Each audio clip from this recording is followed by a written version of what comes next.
Ron 95 petrol விலை குறைப்பு, toll கட்டண உயர்வு ஒத்திவைப்பு ஆகியவை மலேசியாவின் M40 பிரிவினரின் நிதிச் சுமையை குறைப்பதற்கான அரசாங்கத்தின் முயற்சிகளின் ஒரு பகுதி என்று பிரதமர் டத்தோஸ்ரீ அன்வார் இப்ராஹிம் தெரிவித்தார்.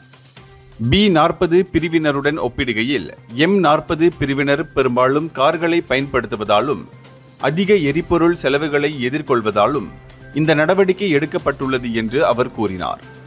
நிதி அமைச்சின் மாதாந்திர கூட்டத்தின் போது பேசிய அன்வார், அரசாங்கம் படிப்படியாக அதன் ஆதரவை தீவிர வறியவர்களிடமிருந்து B40 பிரிவினருக்கும் தற்போது M40 பிரிவினருக்கும் நீட்டித்து வருவதாக தெரிவித்தார்.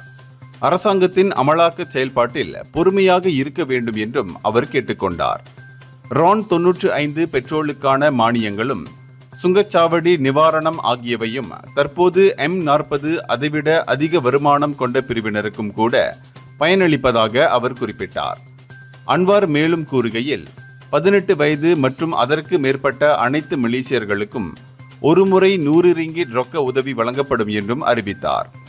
இவற்றுடன் எரிபொருள் மானியங்களை சீரமைப்பதற்கான திட்டங்கள், டோல் கட்டண உயர்வுகளை ஒத்திவைப்பதற்கான நடவடிக்கைகளும் மேற்கொள்ளப்படும் என்றார். அதே சமயம் இதனால் டோல் நிறுவனங்களுக்கு ஏற்படக்கூடிய நிதி இழப்புகளை ஈடு செய்ய 500 மில்லியன் நிதி ஒதுக்கப்பட்டுள்ளதாகவும் அரசாங்கம் தெரிவித்துள்ளது. இந்தியர்களின் இதய குரல் மக்களோசை.